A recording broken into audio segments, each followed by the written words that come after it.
welcome back to program with Miss Arissa from Malvern Family Resource Center.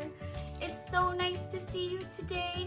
This program is very special because we'll be learning a little bit and celebrating Makar, Sankranti, and Thai Pongal.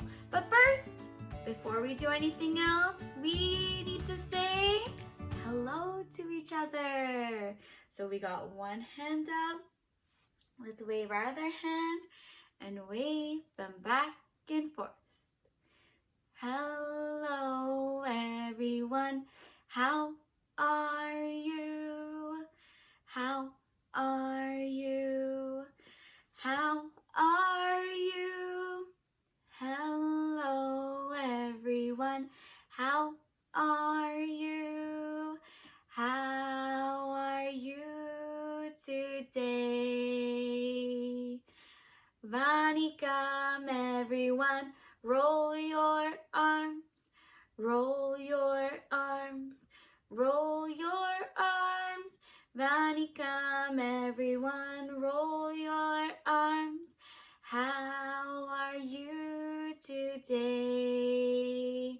Can everybody clap your hands, clap your hands, clap your hands. Come on, everybody clap your hands.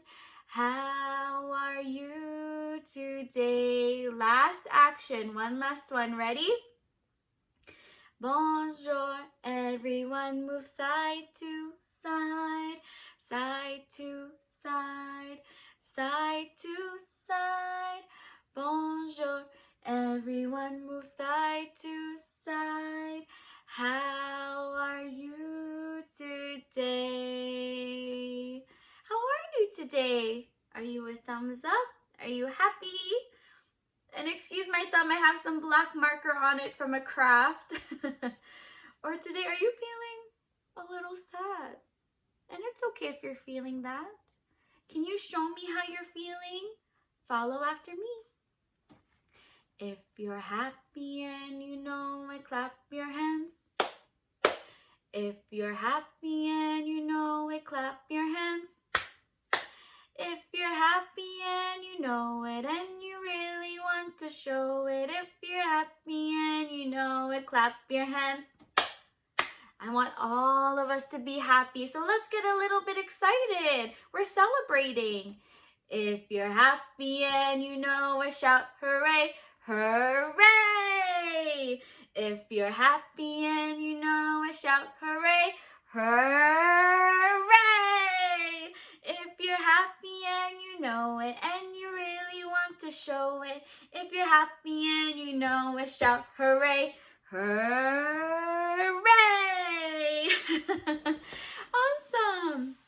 All right, so like I said, happy Makar Sankranti and happy Thai Pongal to all my families who celebrate. I know it began on January 14th, yesterday, and you'll be celebrating for the next 4 days. So I hope you have a safe celebration. And in lieu of that, I thought it would be great for us to learn a little bit of where this festival is celebrated, what kind of festival it is, and also do some activities to celebrate. So, the first thing that is most important is us learning where is Makar Sankranti and Thai Pongal celebrated. Well, to learn that, we first have to learn where we are in the world. Do you know where we live? Okay, yes, in Scarborough or Durham. But let's think bigger. Yeah, that's right. So we live in Ontario, and Toronto, Ontario is in Canada. So I have a little version of the world here. It is a map, and I'll show you where Canada is.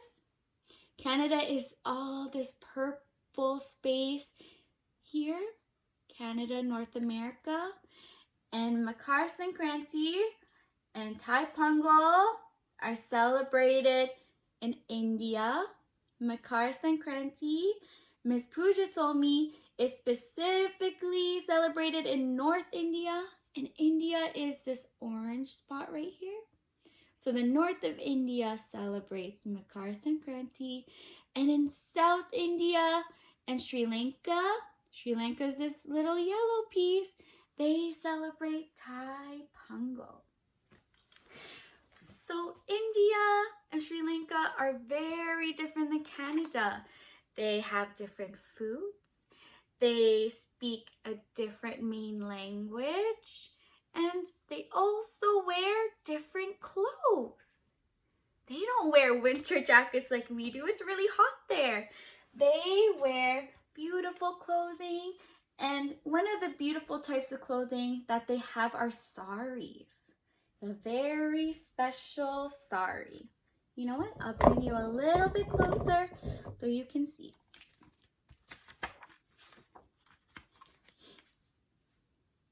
Mom and Dad had an invitation to a wedding party. It would be a very big party with lots of people dressed up in their best clothes. I'll have to wear something extra special, said Mom. She got out all her saris, but none of them seemed quite right. We'll buy some material, said Mom, and I'll ask Mrs. Nayak to make me something new.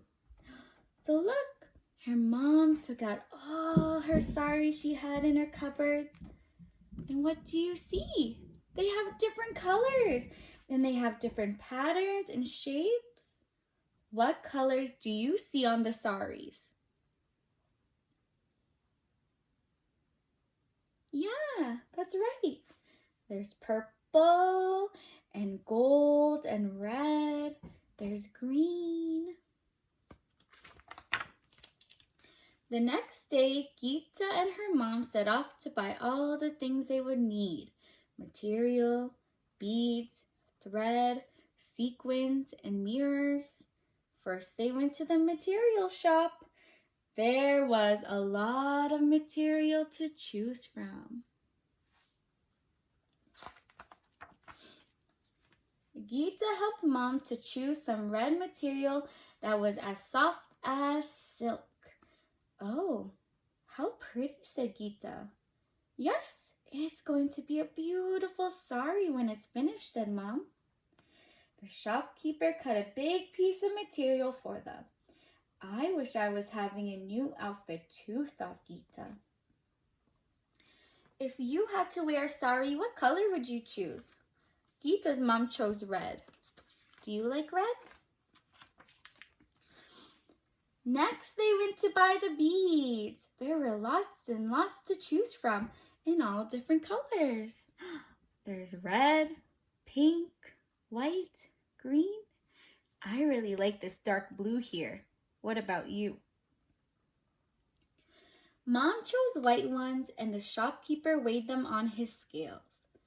Oh, how pretty, said Geeta. Yes, it's going to be a beautiful sari when it's finished, said Mom.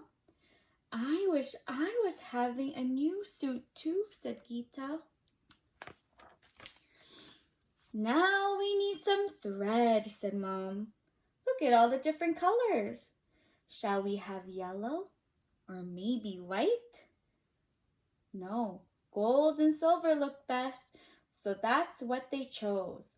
One of silver and one of gold.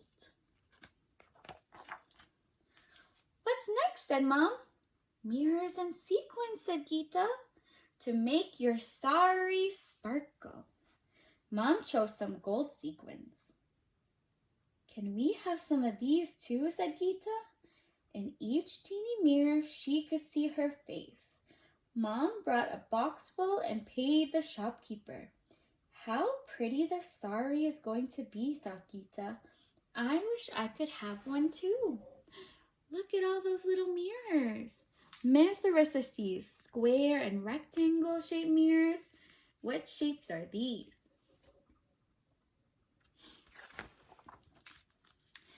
Now all they had to do was take everything to Mrs. Nyak's shop. Mom sat down and told Mrs. Nyack how she wanted the beads and sequins to be sewn.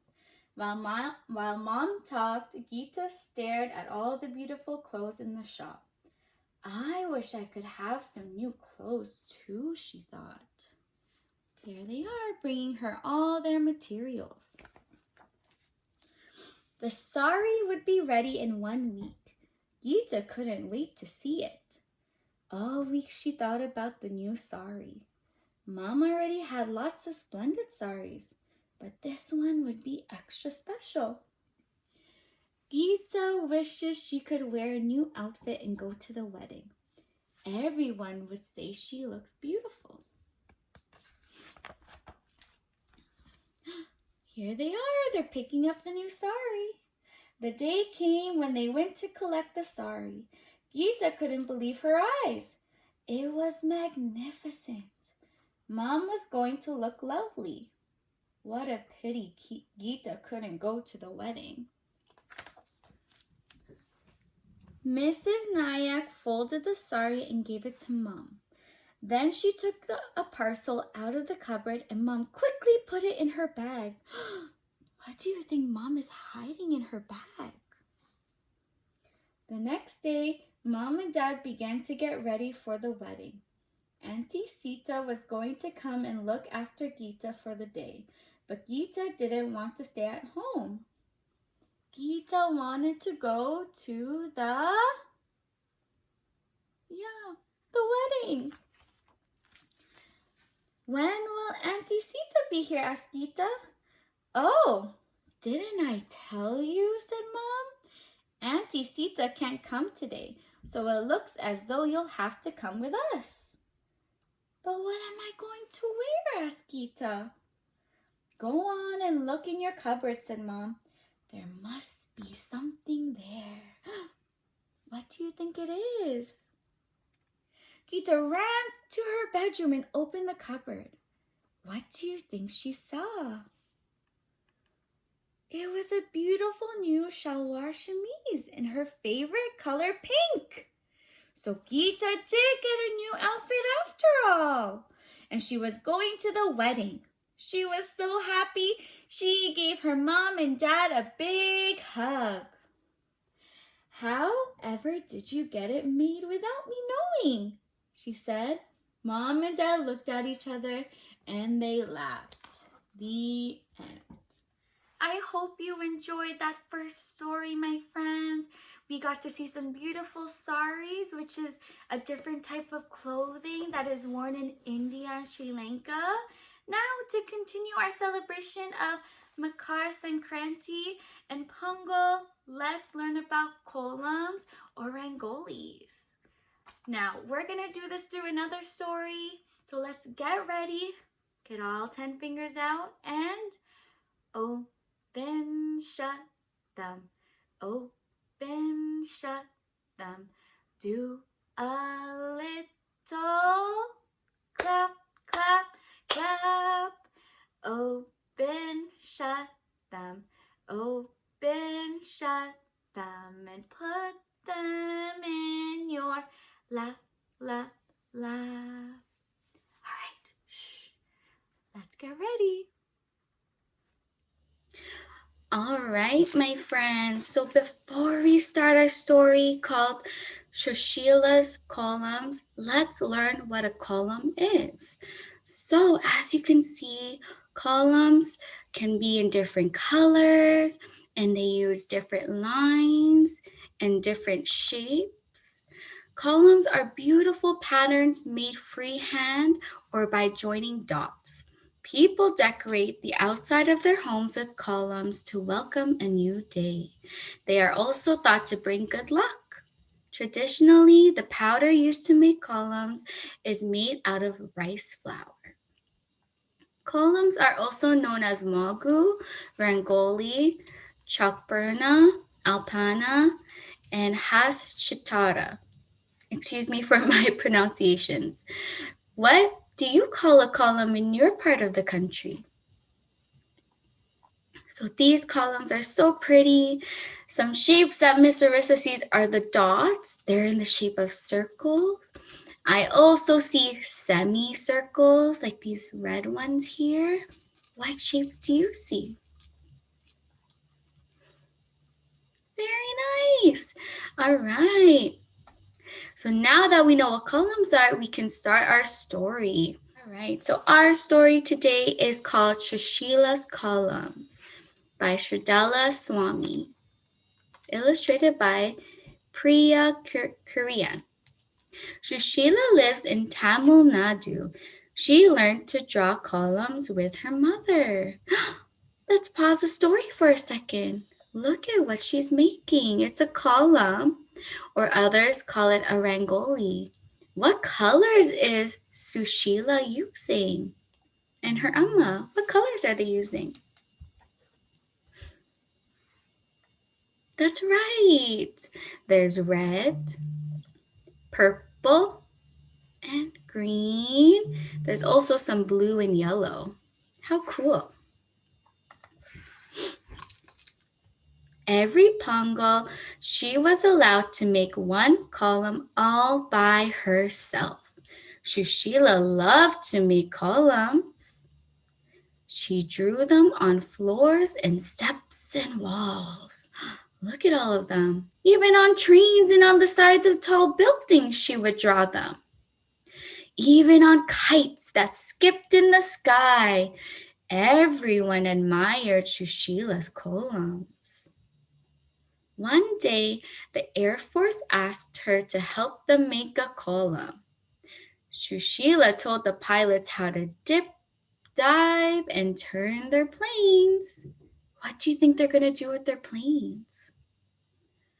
And in minutes, there was a big, beautiful, and colorful column in the sky that everyone in the city could see.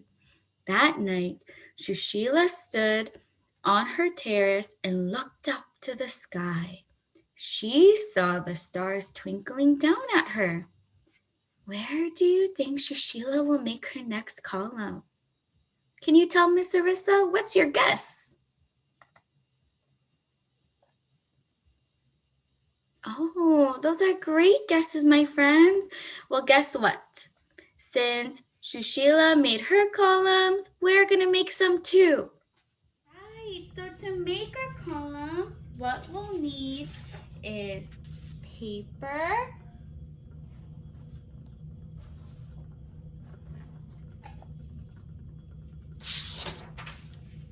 all right, so to make our column, what we'll need is paper, a marker,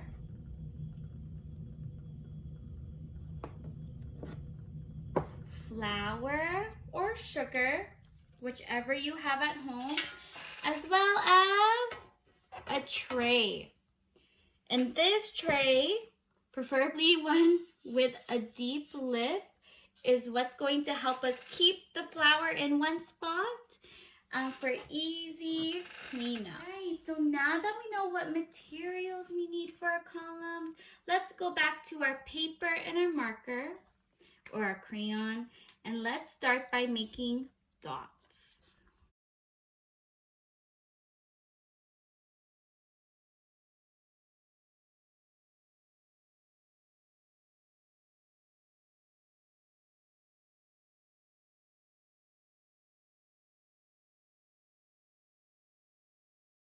And now that my dots are done, I'm going to draw lines to connect everything. All right, so, and what's great is you don't even have to draw lines on the dots. You can draw lines between the dots like this. And because I know most of my friends are little ones, we want to make sure the shapes that we make are really big. So they're big enough for us to fill with flour. There we go. So there's our simple column. Now that our design is done, it's time to get our mommy and daddies to help us to get the tray and put our paper in the tray. Once our paper is in the tray, it's time to get our flour and fill in the shapes that we like. So Miss Arissa drew lots of ovals, and the ovals also created triangles. And we know they're triangles because it's a shape made of 3 lines. 1, 2, 3. What I love best about this activity is that it encourages our children to practice their fine motor skills in so many different ways. And fine motor skills is the practice of using our fingers to hold things, like the marker that you just saw. And now we're using our fingers to pinch and pick up the flower and form the flower into our column pattern.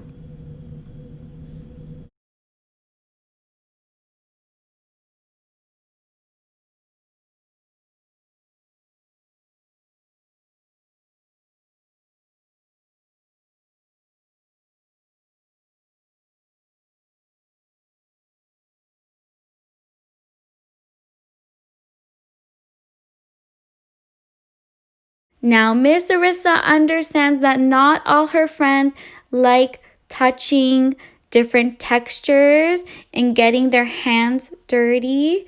So another reason why fine motor development is so great in this activity is because we can also give children different items to hold and pick up and move around the flower. Maybe it's a paintbrush. Maybe it's a dried marker or a popsicle stick. Maybe it's a Q-tip.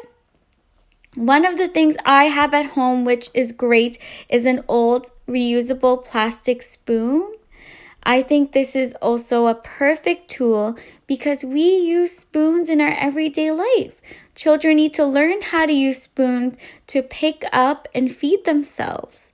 So by allowing them to use a spoon for this activity is great self-help skills that we're teaching our children, as well as our fine motor, like we've been speaking about. So here I am using the spoon to push around the flower and fill in my triangle shape.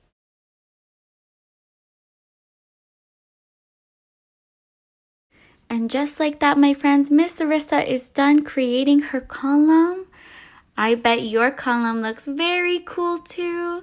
And parents, don't forget, if it doesn't look perfect, that's okay. Exploration and sensory play is a great way for your child to learn. All right, my friends, so I hope you enjoyed all the stories and the activities for today. And again, to our families who are celebrating these harvest festivals throughout the weekend, we hope you have a fun and safe celebration with your families. But with that, my friends, it is time to say goodbye. And Miss Arissa will see you in the next video. Come on, and let's clap our hands. We had a happy day. We had a happy day. Hi ho, this I know. We had a happy day. Goodbye, my friends. Goodbye. Goodbye, my friends. Goodbye. Goodbye, my friends. Goodbye, my friends. I'll see you next time. Bye-bye, everybody. Stay safe, and I'll see you next time.